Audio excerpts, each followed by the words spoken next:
"I am glad that you think me good," replied the lady, smiling. "You will have less fear in trusting yourself with me. Your noble friend has confided your grace to my care, if indeed you will condescend to live with me and be as a son to me. I have just lost a little nephew whom I fondly loved. Will you supply his place and take his name?" "Fair cousin," said the prince, caressing his kind friend as he spoke, "I will wait on you and serve you as no nephew ever served. What name did your lost kinsman bear? Quickly tell me, that I may know my own, and hereafter call myself by it." "Perkin Warbeck," said Madeline. "Now you mock me," cried Richard.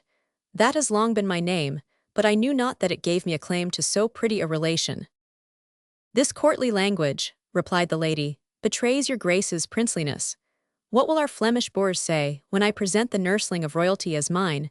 You will shame our homely breeding, Duke Richard."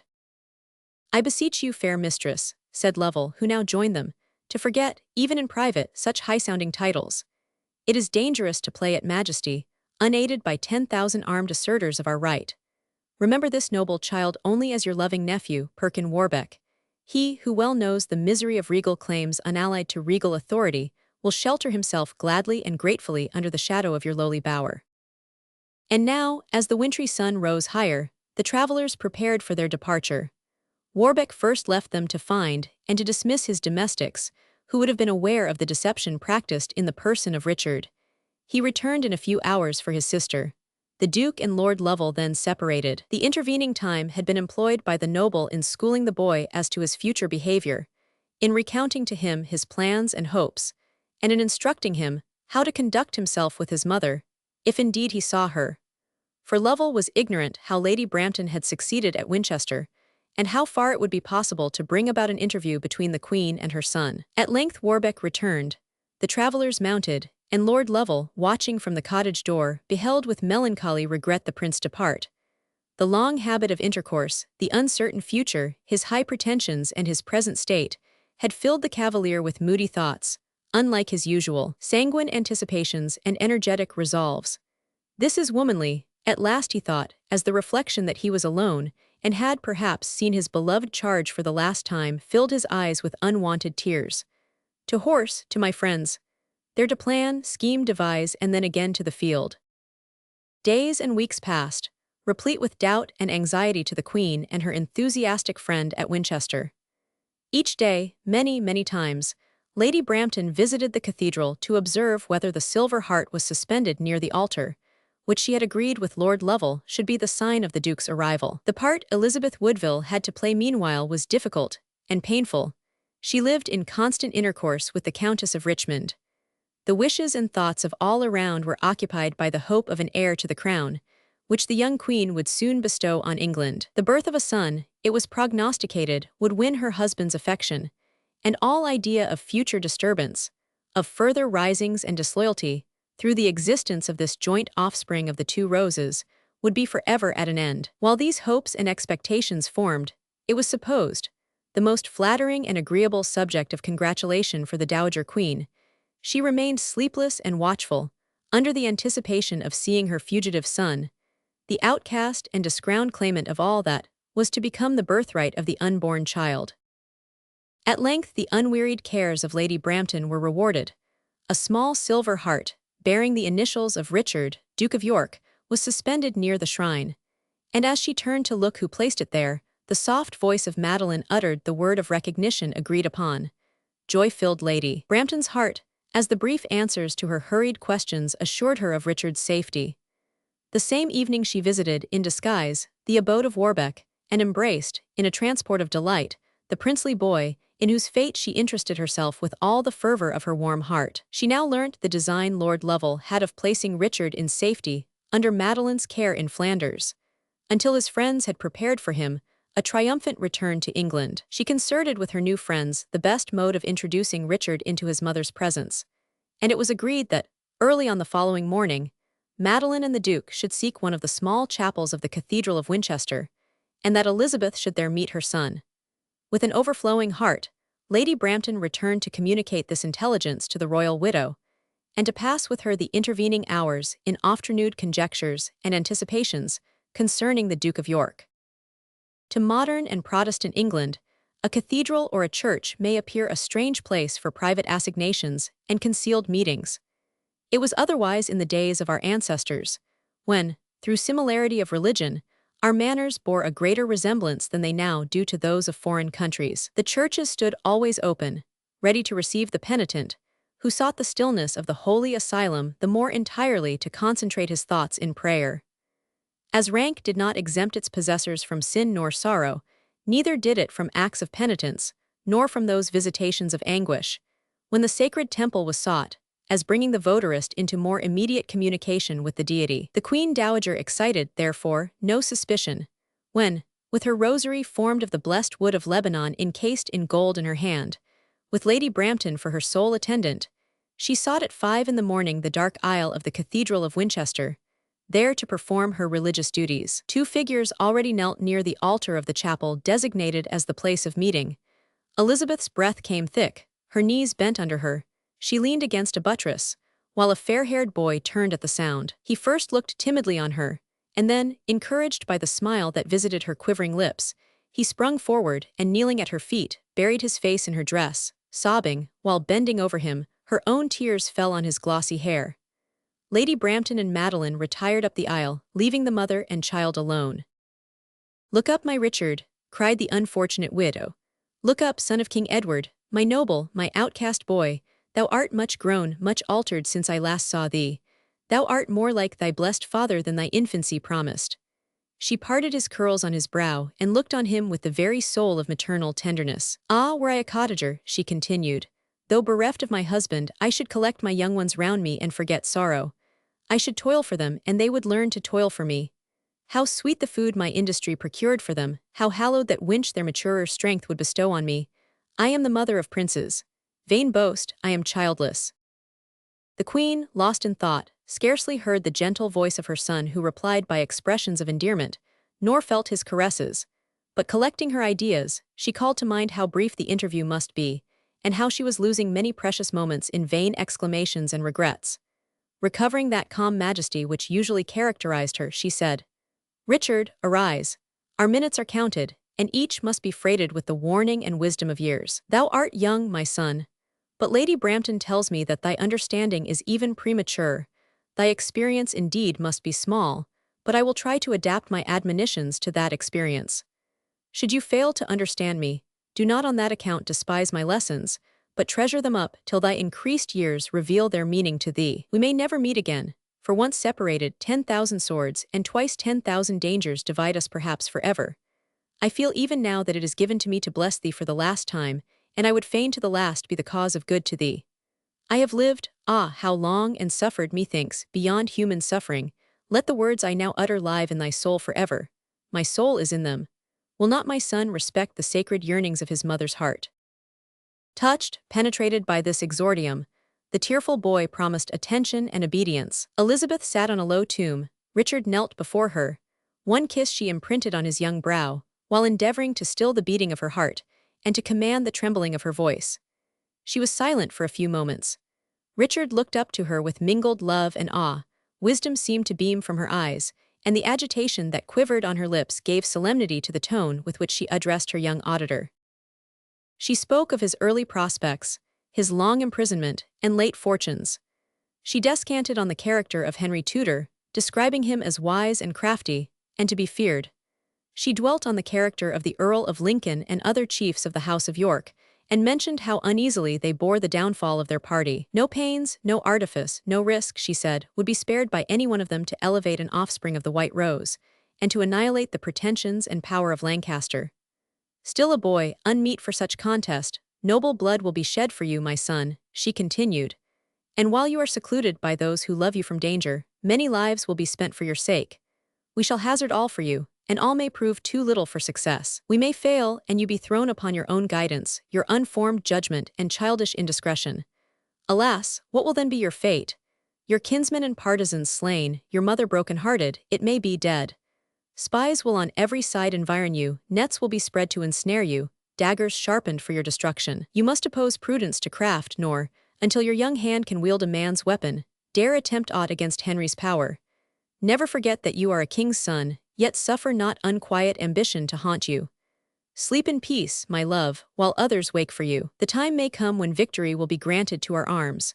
Then we shall meet again, not as now, like skulking guilt, but in the open sight of day I shall present my son to his loyal subjects. Now we part, my Richard, again you are lost to me, save in the recollection of this last farewell. Her own words fell like a mournful augury on her ear. With a look of agonized affection she opened her arms, and then enclosed in their circle the stripling form of her son. She pressed him passionately to her heart, covering him with her kisses, while the poor boy besought her not to weep. Yet, infected by her sorrow, tears streamed from his eyes, and his little heart swelled with insupportable emotion. It was at once a sight of pity and of fear to behold his mother's grief. Lady Brampton and Madeline now drew near, and this effusion of sorrow passed away. The Queen collected herself, and rising, taking Richard's hand in hers, with dignity and grace she led him up to the fair Fleming, saying, "A widowed mother commits to your protection her beloved child. If heaven favor our right, we may soon claim him, to fill the exalted station to which he is heir. If disaster and death follow our attempts, be kind to my orphan son, protect him from the treachery of his enemies. Preserve, I beseech you, his young life."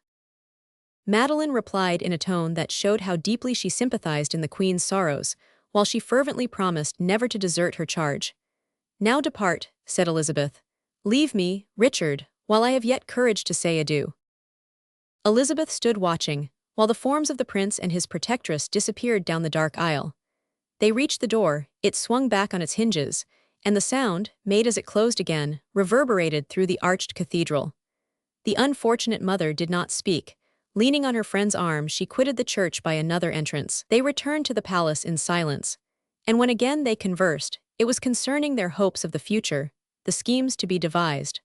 Nor did the aching heart of Elizabeth relieve itself in tears and complaints, till the intelligence, received some weeks afterwards of the safe arrival of the travelers in France, took the most bitter sting from her fears, and allowed her again to breathe freely. Chapter 6. Lambert Simnel. Such one as Archimago him did view. He weened well to work some uncouth wile.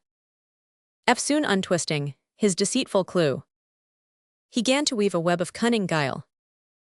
Spenser. The birth of Arthur, Prince of Wales, which took place in the month of September of this same year, served to confirm Henry Tudor on the throne, and almost to obliterate the memory of a second and resisting party in the kingdom. That party indeed was overthrown, its chiefs scattered, its hopes few. Most of the principal Yorkists had taken refuge in the court of the Duchess of Burgundy. The Earl of Lincoln only ventured to remain, preserving the appearance of the greatest privacy, while his secret hours were entirely occupied by planning a rising in the kingdom, whose success would establish his cousin Richard, Duke of York, the fugitive Perkin Warbeck, on the throne. The chief obstacle that presented itself was the difficulty of exciting the English to any act of rebellion against the king, without bringing forward the young prince as the principal actor on the scene. The confirmed friendship between the Queen and Lady Brampton had produced a greater degree of intercourse between the former and the Earl, but their joint counsels had yet failed to originate a plan of action, when chance, or rather the unforeseen results of former events, determined their course of action, and brought to a crisis sooner than they expected the wavering purposes of each. Richard Simon had quitted Winchester to fulfill his duties as priest in the town of Oxford. No man was better fitted than Simon to act a prominent part in a state plot. He was brave, but the priestly garb having wrested the sword from his hand, circumstances had converted that active courage, which might have signalized him in the field, to a spirit of restless intrigue, to boldness in encountering difficulties, and address in surmounting them, to form plans, to concoct the various parts of a scheme, wedging one into the other, to raise a whirlwind around him, and to know, or to fancy that he knew, the direction the ravager would take, and what would be destroyed and what saved in its course, had been from youth the atmosphere in which he lived. Now absent from the Queen, he was yet on the alert to further her views, and he looked forward to the exaltation of her son to the throne as the foundation stone of his own fortunes. In what way could this be brought about? After infinite deliberation with himself, Simon conceived the idea of bringing forward an impostor, who, taking the name of Richard of York, whose survival, though unattested, was a current belief in the kingdom, might rouse England in his cause. If unsuccessful, the safety of the rightful prince was not endangered. If triumphant, this counterfeit would doff his mark at once, and the real York come forward in his place. In the true spirit of intrigue, in which Simon was an adept, he resolved to mature his plans and commence his operations before he communicated them to any. He looked round for a likely actor for his new part, and chance brought him in contact with Lambert Simnel, a baker's son at Oxford. There was something in his fair complexion and regular soft features that was akin to York. His figure was slight, his untaught manners replete with innate grace. He was clever, and his beauty having made him a sort of favorite, he had grown indolent and assuming. His father died about this time, and he was left a penniless orphan. Simon came forward to protect him, and cautiously to point out the road to fortune without labor. The youth proved an apt scholar. To hear speak of princes, crowns, and kingdoms as objects in which he was to have an interest and a share dazzled his young eyes. He learnt speedily every lesson the priest taught him, and adopted so readily the new language inculcated, that Simon became more and more enamored of his scheme, and sanguine as to its results. The next care of Simon was to confirm, in the partisans of the House of York, the suspicion they already entertained of the existence of its noblest scion. He dispatched anonymous letters to the chief nobles, and it became whispered through the country, though none knew the origin of the tale, that the surviving son of Edward IV was about to appear to claim the crown. The peaceful sighed to think that the white and red roses would again be watered by the best blood of England. The warlike and ambitious, the partisans of York, who had languished in obscurity, walked more erect. They regarded their disused armor with complacency, for war and tumult was then the favorite pastime of high-born men. It was at this period that, through the intervention of Lady Brampton, Sir Thomas Broughton, a most zealous Yorkist and chief friend of Lord Lovell, was introduced to the Dowager Queen's presence, then residing in London. He came full of important intelligence. He had been roused from his usual repose by one of Simon's anonymous letters, which hinted at the existence of the Duke of York, and counselled a drawing together of such forces as would be willing to support him. Lord Lovell was with him, and at the name of Richard at once prepared for action. He was busied in raising adherents in the south, sending Sir Thomas to London, that he might there receive the commands of the prince's mother. Scarcely had he entered the metropolis, when in one of its narrowest alleys he was accosted by Richard Simon, who had earnestly besought him to obtain an audience for Simon himself from the Queen, acknowledging that he was the author of the reports and commotions, and that he had important secrets to disclose. All this inspired the Queen with the deepest disquietude. She readily arranged with Sir Thomas the desired interview, which, at Simon's request, was to take place that very night, and agreed that he should enter the palace by a private door. Lady Brampton giving him admittance, Broughton departed, and Elizabeth, disturbed and agitated, counted the hours impatiently which must intervene before the riddle was explained. Even this interval was full of wonder.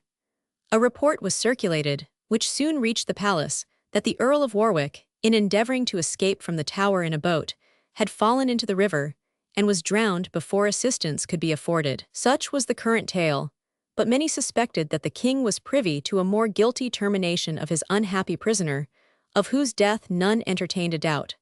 This circumstance added to the Queen's impatience. Life was bound up in the event of the next few hours. The time arrived, all was quiet in the palace, the Queen inhabited Tower Royal, and the royal dowager and her friend prepared for their visitor. At the signal given, the door was opened, but Simon came not alone. The Earl of Lincoln, Lord Lovell, Sir Thomas Broughton, and an unknown youth, it was Edmund Plantagenet, entered. The tale of the imposture of Lambert Simnel was disclosed, and with it a change of plan, the result of the death of Warwick. Simnel's age and appearance accorded better with this prince than with his younger cousin. It were easy to spread abroad that the report of his death was a fiction contrived by the king, that he had escaped, in fact, and was in arms. If a more sinister fate had befallen him, guilt would impose silence on his murderer. If the attempt failed, no evil would occur. If successful, he would give instant place to the superior claims of the Duke of York. Lincoln unfolded these schemes with sagacity and deliberation, and the Queen eagerly adopted his ideas as he disclosed them. It was also the Earl's suggestion that Simnel should first appear in Ireland. The Duke of Clarence had been lieutenant there, and was much beloved throughout the island.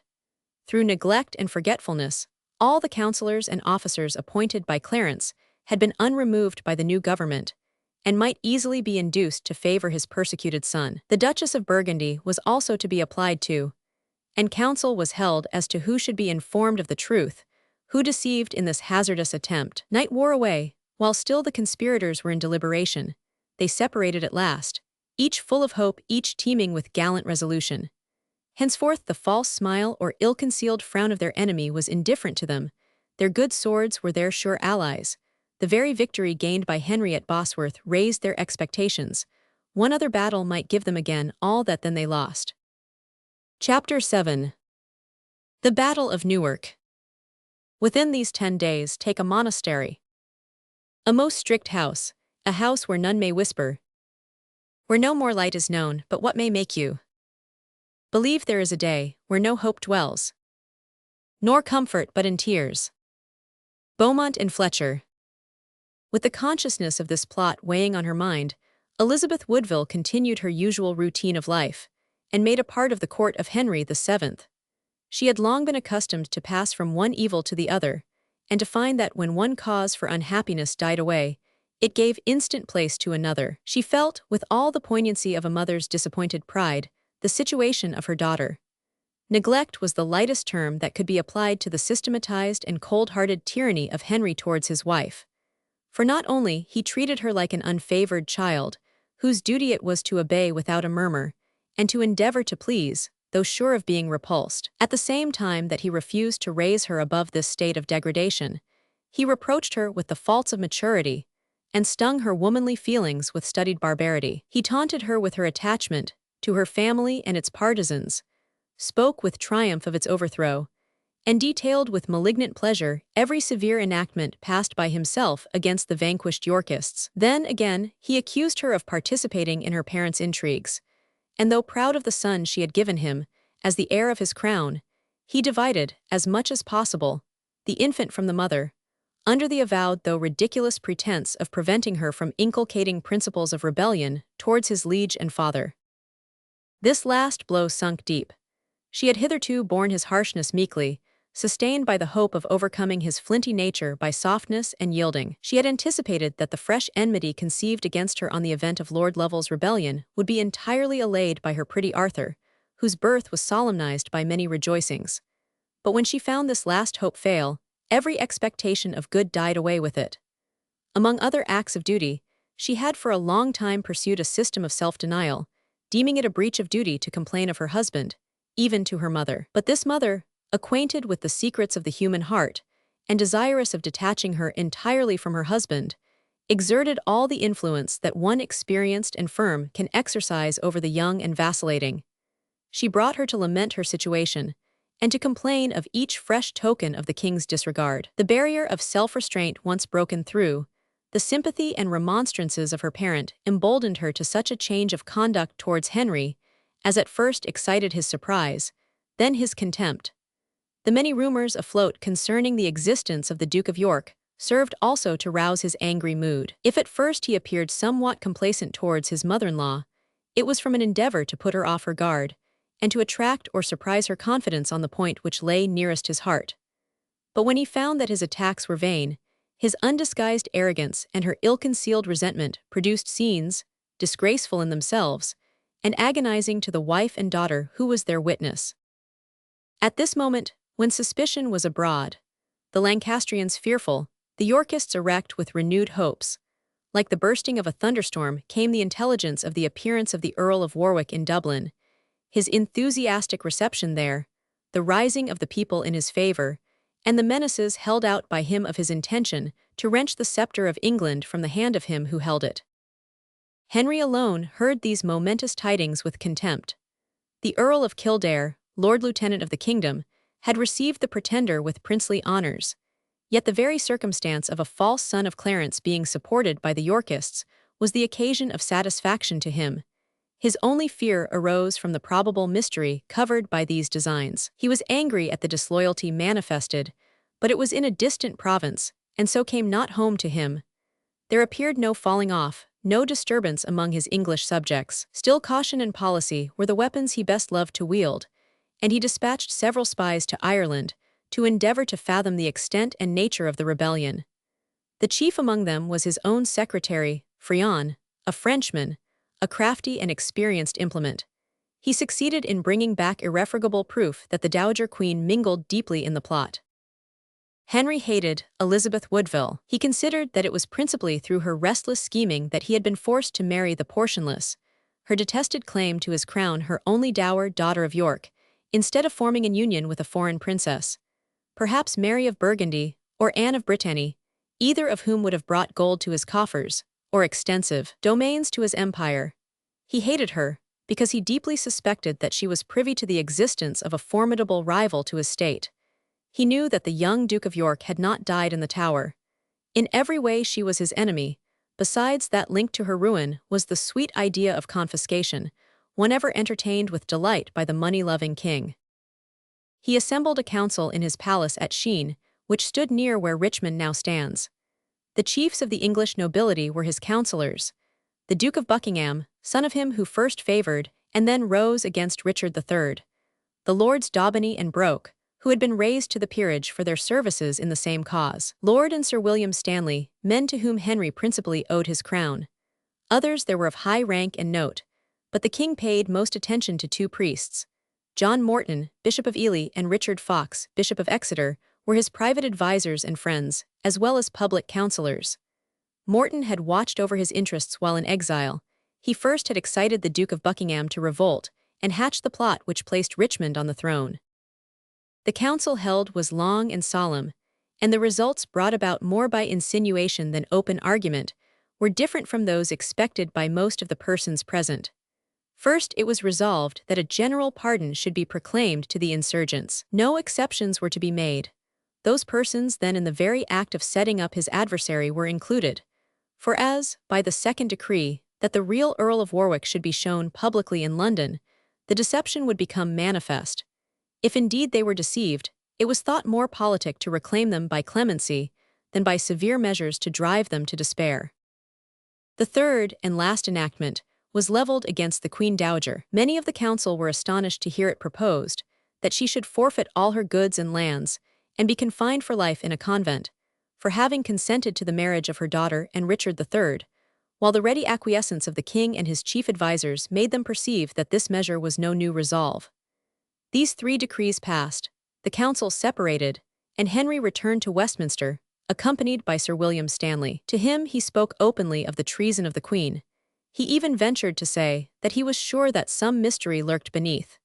He commissioned Stanley, therefore, to notify the order of council to Her Majesty, but at the same time to show her that disclosure and reliance on the king would obtain her pardon. Sir William Stanley was a courtier in the best sense of the term, a man of gentle manners, desirous of doing right, easily excited to compassion, but ambitious and timid, one in truth than whom none could be more dangerous, for his desire to please those immediately before him led him to assume every appearance of sincerity and perpetually to sacrifice the absent to the present. Elizabeth heard, with utter dismay, the sentence passed against her. Courage was restored only when she found that her freedom could be purchased by the confession of her son's existence and place of abode. She repelled Stanley's solicitations with disdain, answered his entreaties with an appeal to his own feelings, of how far, if such a secret existed, it were possible that she, a mother, should entrust it to the false and cruel king. Stanley speedily found his whole battery of persuasion exhausted. He withdrew in some wonder as to what the real state of things might be, and full of the deepest compassion. She had indeed scarcely veiled the truth to him, for calling to mind the fate of the wretched Margaret of Anjou, she asked him whether, like her, she should expose the young orphan York to the fate of the Lancastrian Prince Edward. But Stanley shrunk from being privy to such disclosures, and hastily withdrew. Henry had not exhausted all his hopes. Glad as he was to wreak his vengeance on the Queen, and to secure her possessions to himself, he was not so blind as not to see that the knowledge of her secret were a far greater prize. His next implement was her eldest son, the Marquis of Dorset. Lord Dorset had been so active in his opposition to Richard III, and had done such good service to his adversary, that Henry overlooked his near kindred to the Queen Dowager, regarding him rather as the representative of his father. Sir John Grey, who had fallen in the cause of Lancaster, he became indeed a sort of favourite with the king. Dorset was proud, self-sufficient, and extravagant, but his manners were fascinating, his spirit buoyant, and Henry, who was accustomed to find the storms of party lowering like winter over his domestic circle, found relief only when Dorset was present. The present occasion, however, called forth other feelings in the haughty noble. He might be angry with his mother's plotting, but he was more indignant at the severity exercised against her. And far from furthering Henry's designs, he applauded her resistance, and so irritated the king that it ended by his sudden arrest and being committed to the Tower. And now all hope was at an end for the unhappy lady. The various acts of her tragic history were to close in the obscurity and poverty of a convent prison. Fearful that her despair would lead her to some deed that might at least disturb the quiet and order he loved, Henry had resolved that no delay should have place, but that on the very morrow she should be conveyed to Bermondsey. She was to be torn from her family, her 5 young daughters, with whom she resided. The heartless tyrant was callous to every pang that he inflicted, or rejoiced that he had the power to wound so deeply one whom he abhorred. Lady Brampton was with her to the last, not to sustain and comfort her. The Queen's courage and firmness was far greater than that of her angry friend. She pointed out the hope that the cruelties exercised towards her might animate the partisans of York to greater ardor, and tears forced themselves into her eyes only when she pictured Richard, her victorious sovereign and son, hastening to unbar her prison doors to restore her to liberty and rank. The night was spent in such discourses between the ladies. With early dawn came the fated hour, the guard, the necessity for instant departure. She disdained to show regret before Henry's emissaries, and with one word only to her friend, "I commit him to your guidance," she yielded to her fate, submitting to be torn from all she loved, and without an expressed murmur, entered the litter that bore her singly to her living grave. The same sun that rose upon the melancholy progress of Elizabeth Woodville towards Bermondsey shone on a procession, more gaudy in appearance, yet if that were possible, more sad at heart. This was the visit, ordered by the king, of the Earl of Warwick to St. Paul's Cathedral, thus to contradict to the eyes of all men the pretender in Ireland. Warwick had spent a year in the Tower, in almost solitary imprisonment, hopeless of freedom, worn in health, dejected from the overthrow of all the wild schemes he had nourished at Sheriff Hutton, linked with the love he bore his cousin, the Lady Elizabeth, now Queen of England. He could hardly be recognized as the same youth who had been her companion during her residence there. He was pale, he had been wholly neglectful of his person, carking sorrow had traced lines on his young brow. At first he had contemplated resisting the order of being led out as a show to further his enemy's cause. One futile and vague hope, which could only have sprung up in a lover's heart, made him concede this point. Perhaps the court, the Queen would be there. He met several noble friends, commanded by Henry to attend him, for it was the king's policy to surround him with Yorkists, so to prove that he was no counterfeit. Alas! These cloudy princes and heart-sorrowing peers, assembled like shadows in the dim abyss, mourning the splendor of the day forever set. They entered the cathedral, which stood a heavy Gothic pile on a grassy mound, removed from all minor edifices. There was a vast assemblage of ladies and knights. All looked compassionately on this son of poor murdered Clarence, the luckless flower, brought to bloom for an hour, and then to be cast into perpetual darkness. The solemn religious rites, the pealing organ, the grandeur of the church, and checkered painted light thrown from the windows, for a moment filled with almost childish delight the Earl's young heart. That this scene, adapted to his rank, should be so single and so transient, filled his soul with bitterness. Once or twice he thought to appeal to his noble friends, to call on them to resist the tyrant, Elizabeth's husband. His heart chilled at the idea, his natural timidity resumed its sway, and he was led back to the prison fortress, despairing but unresisting. Yet at this hour, events were in progress which filled many hearts with hope of such change as he would gladly hail.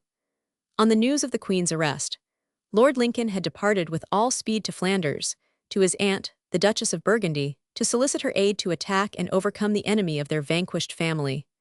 The Lady Margaret, sister of Edward IV of England, and wife of Charles the Rash of Burgundy, was a woman distinguished by her wisdom and her goodness. When Charles fell before Nancy, and his more than princely domains descended into the hands of his only child, a daughter, and the false Louis XI of France on one hand, and the turbulent Flemings on the other, coalesced to rend in pieces, and to prey upon the orphan's inheritance, her mother-in-law, the Lady Margaret, was her sage and intrepid counselor.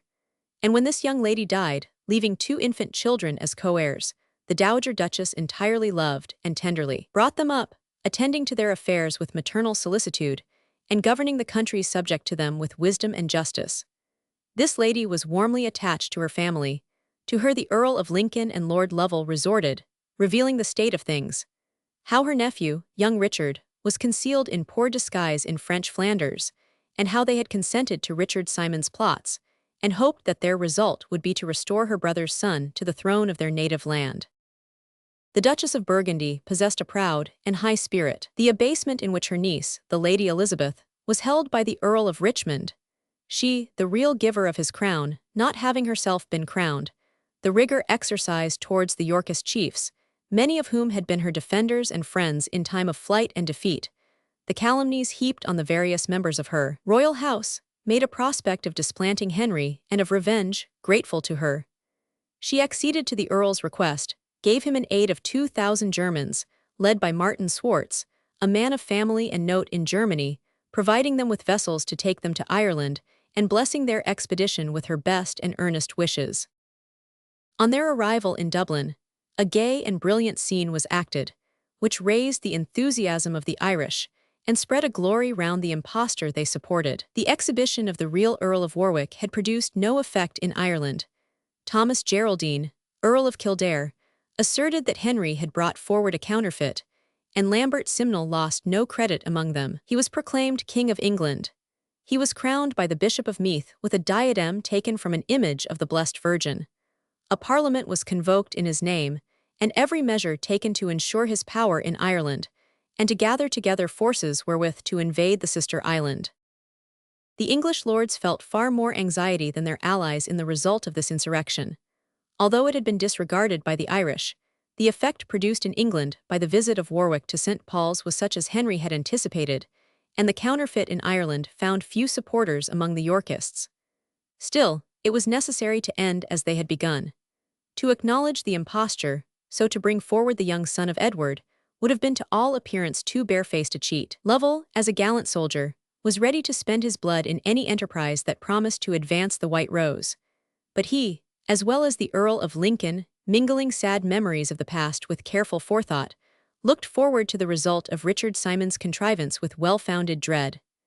Still, they entertained no thought of retreat, but mustered their forces, and counseled with their associates for the furtherance of the cause. On the 4th of June, Lambert Simnel, under the name of Edward VI, with his so-called cousin de la Pole, Lord Lovell, and their constant attendant young Edmund Plantagenet, the Lords Thomas and Maurice Geraldine, with their force of savage, scarce-armed Irish, and Martin Swartz, with his German auxiliaries, landed at the Pile of Foudray in Lancashire, where they were soon after joined by Sir Thomas Broughton, who brought some few English to fight and die for this unhappy conspiracy.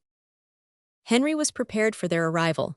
To gain grace in his subjects' eyes, he first made a pilgrimage to Our Lady of Walsingham, and then, proceeding to the Midland counties, held council to know whether it were best to encounter his foes out of hand, or to let them drag on, so to weary them by delay. A number of nobles and their followers joined the king, and it was agreed among them to press forward, before the enemy should gather force in England. Henry had a further view in this. He could not tell how far the secret of their plot, which he felt assured was the design to advance the young son of Edward, was divulged among the Yorkists, and how far believed. As yet the enterprise bore no ill guise for him, having at its head a manifest impostor. So he hastened onward to crush it utterly before it assumed a more fearful form. The Earl of Lincoln, eager to try the fortune of battle, advanced also on his side, and the rival armies drew nigh each other at Newark-upon-Trent. The king pitched his tents 3 miles beyond the town, and on the same night the Earl encamped at Stoke, but a few miles distant. And now, after a reign of 2 years, as he had forced King Richard to fight for his crown against him, an adventurer and an invader in his realm, did Henry Tudor find himself in his adversary's position, about to risk life and kingdom on one cast of the die against troops as ill-assorted, but as desperate and brave as his had been. Henry felt in his heart's core the thrilling pang, which a conviction that all is in the hands of fortune must ever impart to a human being who is her slave. He felt that his crown was but an usurpation, that his anointed and sacred head claimed no reverence from these enemies. He was degraded in his own eyes from being a sceptred king upheld by the laws, to a wild adventurer, his good sword his right. A fierce but disciplined anger filled his heart, his brows were bent, his voice was attuned to harshness, his thoughts were conversant with overthrow and death. The hour was come. He was impatient for its passing, and he led forth his troops, all well-appointed English soldiery, in such hope as the sight of a noble army might well inspire, in such dread as was the natural offspring of the many chances and changes that had occurred to the sovereigns of England during the late struggles. The Earl of Lincoln cherished still mightier fears, yet there was more of calm and dignity in his meditations than in the impatient misgivings of Henry. His heart sickened at the idea of battle and bloodshed. He felt himself responsible for the lives of all, and while this nerved his heart to courage, it took rest from his eyes and planted sorrow deep in his manly breast. The morrow, oh the morrow, hours full of fate, whose looks forward and sees in the morrow the crown or ruin of the hopes of many, may well pray the swift-pacing hours to lag, and night to remain for ever as a spell to stop the birth of time. But the morrow came, a day of slaughter and captivity for the Yorkist party. The battle was hard fought. The German auxiliaries were veteran soldiers, who spared neither blows nor blood. Their leader, Martin Swartz, for valor, for strength, and for agility of body, was inferior to none among the warlike captains of those times. The Irish, though half-naked and ill-armed, fought with desperate bravery. In vain, the valor of Henry's soldiers was equal, their discipline and numbers superior. First the noble Lincoln fell, and his comrades were slaughtered around him, avenging his death. The Lords Geraldine, Swartz, and Sir Thomas Broughton were found among the slain. Lord Lovell was never heard of more. The young Edmund Plantagenet, struck in the side by a dart, lay for dead upon the ground.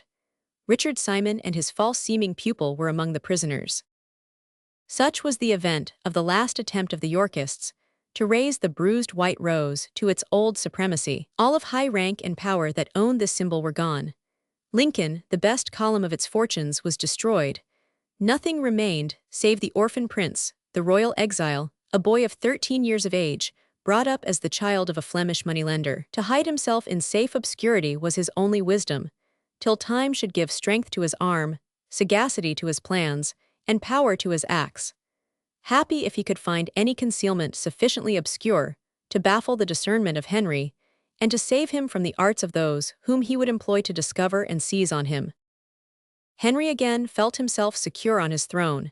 He deeply lamented the death of Lincoln, as he had hoped to learn from him the secret of the conspiracy. He found in Lambert Simnel the mere tool of others, and in contempt made him a scullion in his kitchen, so to throw derision on the attempt which had been made to exalt him. He dealt otherwise with Richard Simon. In the secrecy of his prison, every art was practiced to induce him to make a full confession. Simon played a dastardly and a double part, half revealing, half disguising the truth. Henry became assured that his rival, the Duke of York, survived, and he was led in some sort to guess at the place of his abode. He had promised liberty to Simon when the young prince should be in his hands.